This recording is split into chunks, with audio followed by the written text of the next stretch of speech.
Welcome to SportsBeat KC, the Kansas City Star's daily sports podcast. It's Wednesday, March 3rd, and I'm Blair Kerkhoff. We're talking Missouri Tigers today, and joining us is Mizzou radio analyst Chris Gervino. Chris was the longtime sports director at KOUM in Columbia. He retired from that role last year, but continues to provide analysis for basketball broadcasts with Mike Kelly and sideline reporting for Missouri football games. We spoke about this Mizzou season, which continues tonight at Florida. We talked about the fast start this year for Cuonzo Martin's team and what Mizzou has to do to shake off this little bit of a losing skid of late. Chris and I also spent a little time talking spring football, which has started for the Tigers. After a break, you'll hear from Cuonzo Martin, who met with reporters on Tuesday. So let's get started talking Missouri sports with Chris Gervino. Hi, Blair. Chris, how you doing? I'm well. How are you, sir? I'm doing great. I really appreciate you doing this. Helps me out of... Of course. It's good to see you. Yeah, you too, buddy. I've been... so we lost our Missouri beat writer, and I've got to fill in for a little while. And so what that did was it basically took a Missouri guest out of my weekly podcast because I'd always get our beat writer on. Or a daily podcast. Where did he go? What happened? Well, his name was Soichi Terada, and Soichi. Yeah, no, I know him. I didn't know. Is he leaving? He left to go to cover the Celtics for the Springfield, Massachusetts paper. So this was like 2 weeks ago. I did not realize. I just saw him, it seemed like last week. Yeah, 2 weeks ago. So we got a bit of a hiring freeze, and so we're having to kind of make do with what we have in the office to cover Mizzou for a few months, several weeks, it looks like. So, oh well. But hey, you know what it does? Does that mean we might see you a little more often? But it gets me reconnected with some people that which I enjoy doing, actually, and people like yourself, and I spent some time with Jim Sturk the other day, and Cuonzo, and really I've never gotten to know Eli. He seems like a really good dude. So, yeah. So like I said, we do a daily podcast. Let's start. Sure. Let's start by, I will have introduced you, so we're just going to jump right in. Chris, I just want to, for me coming to Missouri when I have here toward the end of the basketball season, that I wanted to get your interpretation of this Missouri basketball team, because they've lost 4 out of 5 going into the Florida game tonight. But the team that I've seen on TV most of the year has been terrific. And based on preseason expectations, a very good season for Missouri basketball right now. Let's go through this season, and I guess we'll start in the present tense. What do you think has been the issues for Missouri as they lose 4 out of 5 going to play the Gators tonight? Right.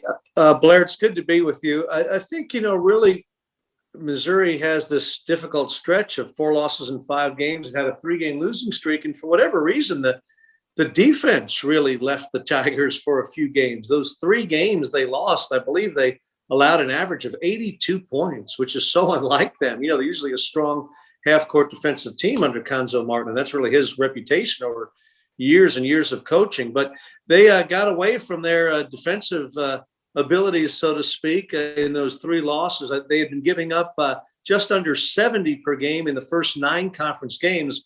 Then they hit the skids and allowed, like I said, 82 points over the 3 losses. And they've reeled it back in a little bit. Part of it's scheduling. It's interesting. Ole Miss has not been a world beater over the years, but they beat Missouri 15 of 18 times that they've met, most of those in the SEC. And I really think it's been a tough matchup, obviously, for Missouri. I think that the 1-3-1 matchup zone has given the Tigers trouble over the years. And Ole Miss, if you look at them, they've got a lot of really long athletic players. They have 4 or 5 guys, 6'6" to 6'9".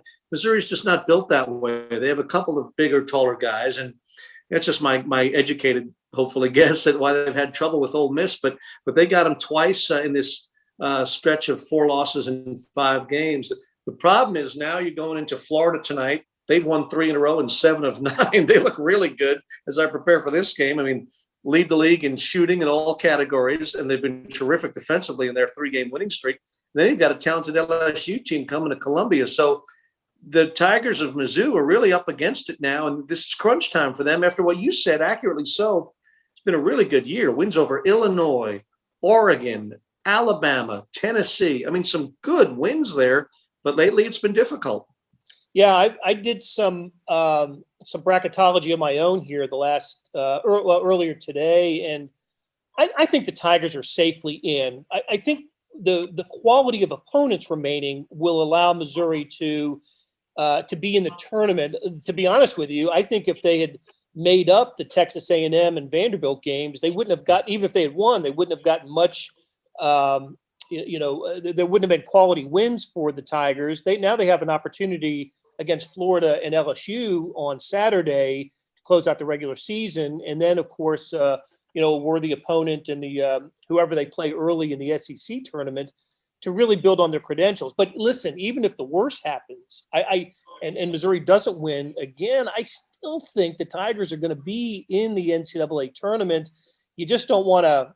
I guess you don't want to leave it to that sort of chance that to have this losing streak continue. I really have liked what I've seen from this Tigers team most of the season. I love how that Pinson is really taken charge at point guard, and Jeremiah Tillman, I think, has made himself a lot of money this year as a pro prospect. And I mean, we'll see who all returns next season for the Tigers, but with the new rules and everybody's eligible to return. But I think Cuonzo Martin has done a really nice job with this team, senior experienced team, and maybe they'll figure out a way here in the next week, 2 weeks before the NCAA tournament starts to regain that whatever it was they had back in December and January. Well, hopefully that's the case, because they've got such an experienced group of talented guys who probably, collectively will obviously only be together for these last few weeks of the season, regardless of how many games they play. And, you mentioned Jeremiah Tillman, and that's a guy I should have mentioned, obviously, about the losing skid that happened right when he was absent. He found out about the death of a grandparent, I think right about the outset of the Ole Miss game or just ahead of that. And he played, I believe, that one. He did play. And then he missed 2.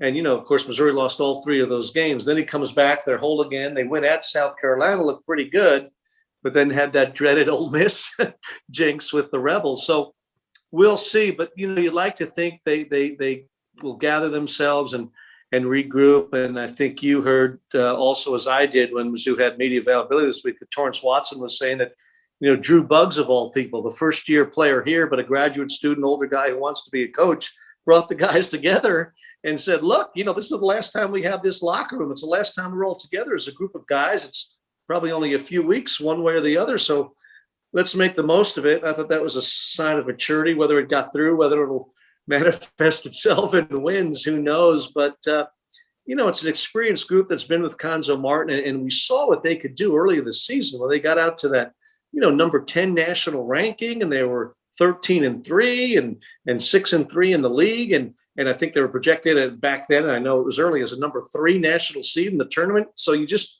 hate to see the tumble late in the year, because obviously that affects seeding if in fact they make the tournament. And I'm with you. I think they're in pretty good shape, but you just don't want to leave it to chance or hurt your own cause, so to speak, down the stretch. So Cuonzo Martin is in the 4th of a 7-year deal. And I know Jim Sturck actually was asked point blank at a media availability last week, isn't it about time to think about extending Cuonzo? And he said yes. I mean, it is. And if the Tigers do go to the NCAA tournament this year, it'll be the second one in 4 years for Cuonzo Martin. The national expectations for this Missouri basketball team weren't high. Were they 10th? Were they picked 10th, I think, in the preseason? Correct. In the SEC. Yeah, 10th. They'll finish higher than that, of course. But what are your thoughts on the progress that Cuonzo Martin has made with this program and where things stand? Look, there's still, the book on this season is yet to be completed, and maybe a lot of it depends on what happens in these next few weeks to draw some kind of evaluation. But just what have you seen from Cuonzo Martin, and do you think we'll see him at Missouri for quite a while? I would think so. He was at his previous stops for exactly 3 years each, Missouri State, Tennessee, and Cal as head coach. Now, this is his fourth year. He's 64-53 overall. And I, like you, think he'll take the team to the tournament for the second time in 4 years. They finished fifth in his first season, even without Michael Porter, when he missed, all but 3 games. And, this year, who knows where they're going to finish. I mean, they're, I guess, seventh roughly as we visit heading into Wednesday's game, but they could finish anywhere, probably from realistically, I'd say 5 to 9 about now, somewhere in that range. And so split the difference, they'd be 7. So it's basically a top half of the league finish. And I get it, barely 7 of 14. But, yeah, he's such a solid guy. He's close to home where he's from in East St. Louis. I know fans always want more, and that's what make them fans. And they don't like to hear this. People don't like excuses. But, they've had a lot of injuries, Blair, since that first year. I mean, you look at Michael Porter, who was here just the 1 year, and they did okay without him. But then Jonte Porter for the next year, Jeremiah Tillman and Mark Smith, each of the last 2 years missed many games with injuries. They're up to more than 100 games missed in injuries over the last 3 years coming into this season. And the big years, and the big point in this statement is years 2 and 3, when they didn't make the NCAA tournament. And of course, there was no tournament last year, but they weren't headed that way, it appeared. They missed a lot of key guys. I mean, all starting players, and serious rotational minute players with Michael the whole first year, and then Jonte the next year, and then Tillman and Mark Smith each of the last 2 years. And Tillman misses a couple games this year. So he's never really had his full group together other than much of this year. And I think we saw how good they could be early. They have to sustain that and kind of bring that back. But I sure can't imagine, especially in COVID times with everything going on, Missouri would think about running him off and not wanting him to be around. And hopefully the feeling is mutual. I do think he's an attractive candidate still to some other schools that have openings, because he is a solid guy and teacher. And he had a great line. They asked when he was first year hired here about Missouri's recent, at that point, NCAA troubles and how does he view compliance. And you may remember this. He said, "I am compliance." And I thought that was a great line. So he really does everything right. Obviously, fans wanted and hoped for more wins. I thought this could be a big season and surpass the 10th place pick. And I think they will, maybe just barely, but I think they will. But I think you're right. At least the feeling around him will, I think, right or wrong, be affected greatly by the next few weeks. Does a team bounce back, make a good showing, a good run? You can define that however you want, but certainly wins along the way. Or do they just slide away, which would be, of course, the worst case scenario? And I got to tell you, they got 2 tough opponents this week. Florida's going to be really tough in Gainesville. Then who knows about LSU and beyond? I agree. I think he checks so many boxes for Missouri. I think maybe just get some NCAA tournament success to kind of complete the resume for him. How long has it been since the Tigers have won an NCAA tournament game? It's been a decade, I think. Oh, it's been years. Yeah, you go all the way back because they lost. It would have been, they lost, of course, in Norfolk State in 2012, the infamous first round game, and they lost the next year to Colorado State in 2013. So you have to go all the way back to Mike Anderson's days when they won. Right, they beat Clemson. Right. Up in Buffalo, and then lost to West Virginia, and then lost to Cincinnati in Anderson's last game. So there you go. And that's why 2 trips in 4 years, if it happens, if you're realistic, folks, is pretty good given the last decade or so, at least come March. Absolutely. Hey, Chris, before we wrap it up, let me get a thought on spring football. It has started at Missouri, and we've had a couple of media opportunities with Coach Eli Drinkwitz and some players. I was very impressed with his first season out for the Tigers. And those wins against LSU and Arkansas still resonate with me, and the way Missouri won those games. I know it was 5-5, and they didn't get to play in the bowl game against Iowa because of the COVID protocols. But I get a sense there are just some good vibes around the football program right now. Do you agree? Yeah, I think so. Like a lot of folks, I think if we're honest with ourselves, I didn't expect Missouri to win 5 games last season with an all SEC 10-game schedule. They had the really impressive win against LSU and got the Kentucky hoax away, at least for a season. They lost 4 in a row to Kentucky. And of course, you mentioned the Arkansas win, among others. So I think they've got to shore up the defense. Obviously, they gave up about 50 points a game the last 3 games, which wasn't great. But they've really made pretty much wholesale changes with the defensive coaching staff. And I think the recruiting seems promising. You know, everybody talks a good game about how well they recruited, but in this case, Missouri really got, a good solid half dozen players from St. Louis that were high-level players. And you're never going to get them all when you're dealing, with the Ohio States and Notre Dames and even Alabama's and those schools. But you got to get your share of them, especially as the home state school in most of them. And they definitely did that really across the board, offense and defense. I think they really helped themselves by kind of securing most of the St. Louis area recruits and better than they've done, frankly, in recent years. So we'll see. Yep, Connor Bazelak back at quarterback, and I liked how kind of self-critical he was when speaking with him last week. He says there are some specific things he wants to work on in spring football. I just thought, look, he could have kind of taken a victory lap in his first season as a starter last year, but he said, nope, there are plenty of things to work on, and that's what spring is about for him. So also excited to see Steve Wilkes, the new defensive coordinator, in action for the Tigers. So, hey, Chris, I have really enjoyed this visit. Great catching up with you again, and I'll be seeing more of you here over the next few months. Hey, thanks, Blair. I look forward to that. Thank you. Now let's hear from Missouri basketball coach Cuonzo Martin, who covered a range of topics on Tuesday, starting with how he communicates NCAA tournament bracket projections with his team. Hey, Cuonzo, do you talk about, what's at stake, the types of things that we talk about, projections, tournament brackets, and seeding? Do you talk to your team about that? Yeah, we talk about it just in ways to make them better understand the task at hand, not to add any added pressures. And then, oftentimes what I try to do, I pull certain guys to the side that I think have a pulse to be able to relay certain things to his teammates or their teammates. So, yes, do we talk about all of yes? Gabe?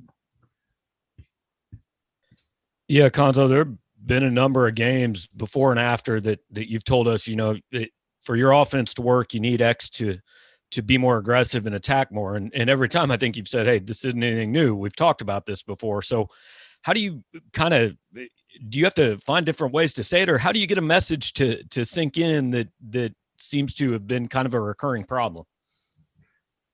Well, I think when you're in heavy rotation as a basketball player, you understand your assignment, what you need to do to be successful. Those are things that we continue to work toward and just finding answers and solutions to try to help X.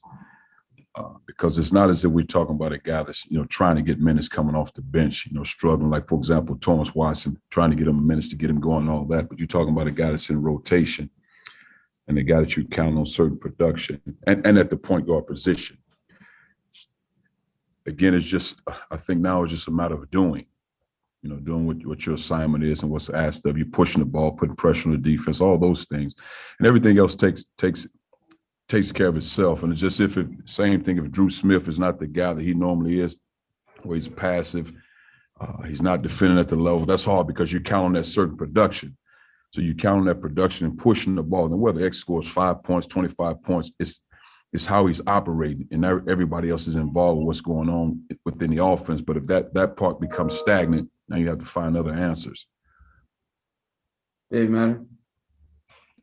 Cuonzo, do you feel like you guys are safely in the NCAA tournament, or how are you approaching that part of it, just whether you're in or not? Well, I feel like we're safely in, but I mean, that's not necessarily my talks to the guys. It's getting better, and it's not necessarily you broke down here and there, you're not playing hard. It's just like, let's be consistent in what we're doing. And I think that's the biggest thing. But no, I think we're safely in, but that's not even the topic for me. It's about let's get better. Let's win a game at Florida. And these are the things we need to do to win the game. Mitch. So speaking of Florida, they've held their last 3 opponents to pretty low shooting percentage in these wins. I guess what have they done well on defense, and how do you kind of attack that? Well, they've done a good job, one, in taking care of the ball when they need to and not giving up live ball turnovers. That's the first thing, because you always have to look at that. And even if a team turn the ball over, you're not giving up live ball turnovers. So give them a chance when they score the ball to set their defense. And oftentimes when they score the ball, they're in the three-quarter court press or sometimes a full court press, depending on situations. And they finished the game down the stretch in a kind of a matchup zone against Kentucky. They played, and they don't play it all the time. They play it in certain teams. It depends on how successful they are, how long they stay in it. And then, just getting rebounds, forcing teams to do things I guess you don't want to do, and make it a half-court game. And I think the best thing, same thing we talk to our guys about, you want teams to be able to score in the half court. Live ball turnovers can cost you. Bad shots can cost you. So you want to have your defense set. Now you can defend at a high level. Internet. Cuonzo, with all the potential distractions of senior day and bracketology and SEC tournament and all that stuff, what's kind of the message to your group about, hey, this time of year, this week, this is where I need your focus and where your head to be? Well, a couple of things.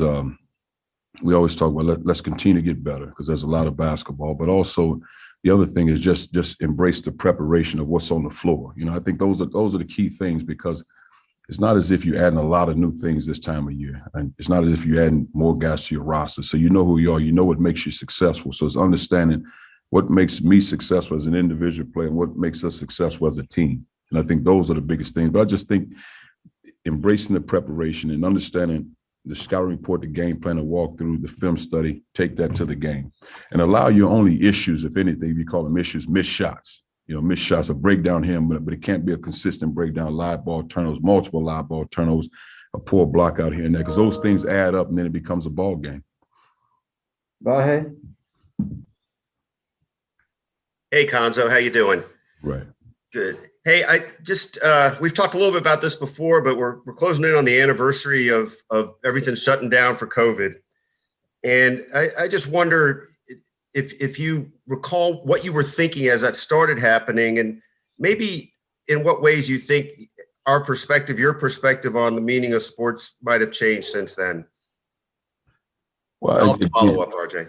I just I remember sitting in a hotel and really was talking to Mike Kelly, and all of a sudden an hour later they canceled the games. Just talking to Buzz Williams, because we had just passed by, we were talking, then Mike Kelly, we were talking, then just they canceled him. And it was just so many unknowns, because to be honest, I really didn't know the impact of the virus, just like probably everybody else, just kind of hearing about this virus. So he's shutting it down. And then the next thing is, getting back to campus, what's next for our guys, making sure the academic piece, doing the right things, because you didn't know that it would be, okay, you're shutting it down, off campus, all those things.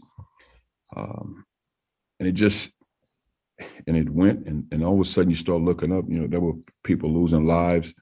And then you go further, loss of jobs, and there's so many things that are going on in our society. And then the impact that it had, just you being with your family, staying at home, you not leaving a household, now really importance of wearing a mask, which they talked about, no, you need to wear a mask. And this, it was just, every day was just moving. Now to get to this point, to actually be headed back to the SEC tournament, I think it's amazing to be able to get to this point, to wear a mask and to be accountable to do that, to be able to play games with some fans in the arena.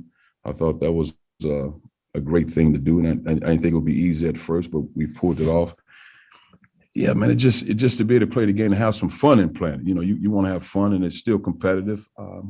And I think the downside, even though you're dealing with COVID, you've had coaches losing jobs, and in these stressful times, and some on the surface might seem better than others, how they handle you winning games. You think everything's okay, but there's a lot that goes on behind the scenes that you're dealing with. And but for us to be at this point, I think is great. And I seem to remember you feeling like part of the reason the social justice movement got a little more amplified last year was obviously the heinous murder of George Floyd, but also sort of COVID stopping things and having a kind of a compound effect. Do you still feel that way? Do you feel like your role has changed somewhat in everything since then? Well, I've always had it on my heart to try to do the right things. And just how, but I think oftentimes, one, when you work under the university's umbrella, you have to respect the space that you're in. And then the other part is you get to a point where it's like, at what point do you stand up and understand your impact and your role in society? And it's not to create hate, but it's to create a voice and say we all need to do this. Just like everybody on this Zoom call right now, you guys are part of, even if you don't look like me, you're still a part of, you're part of society, you're part of the walk. You have a voice, you have a pen, you have a paper, you can write, you can do the same thing. It doesn't make you no different than me just because your skin color is somewhat different. If that's the case, we're all the same people. We all have the same struggles. If your next door neighbor is struggling because of how they look, and you're able to cut your grass and wash your car and have a good time and go to the parks, then who are you?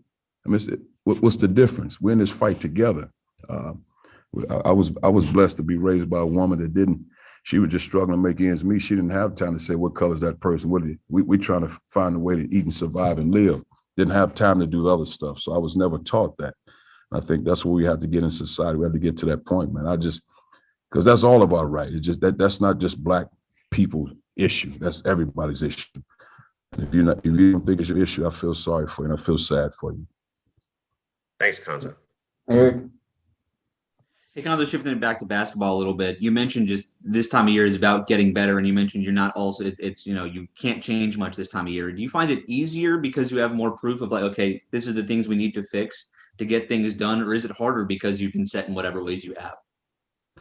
Well, the one thing about it, when you have a team and a program, and I think this team is as good as any when we click on all cylinders, we can identify, not that I'm going to give you everything right now, we can identify as a team what the issue is. I can, boom, in probably the previous 2 years, not the first year with Michael Porter, because you still were good enough without Michael Porter. You had enough pieces.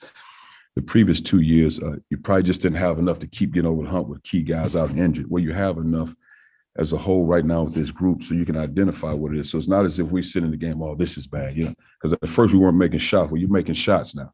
Now it's just a matter of putting it all together. The absence of Jeremiah slowed us up somewhat because there's a guy that you're counting on. And that's a tough blow. You can make whatever excuse you want to make about it. It's a key part to what you're trying to do. But now he's back in the fold, ready to go. So I think our guys, it's just basketball. Now let's get back to basketball and having fun. But it's not a case of, man, we can't do this or we can't do that. We can do all the things to be successful. Now it's just a matter of consistently doing them. Jack? Cuonzo, during his time at Mizzou, Kobe Brown has kind of made the transition successfully from being more of a three or perimeter player to more of a four and a post player. How do you think he successfully made that transition over the past couple of years? And why do you think it's paying off now in the form of kind of a bona fide inside scorer?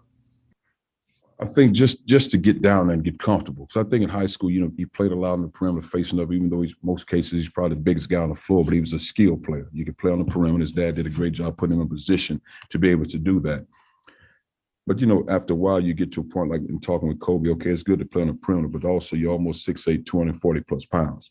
We got to utilize that because similar to the conversation that I had with Jonte, when Jonte was 6'11", so skilled, but his game was on the perimeter. If he faced up in the post, he was kind of off the block to shoot a jump shot.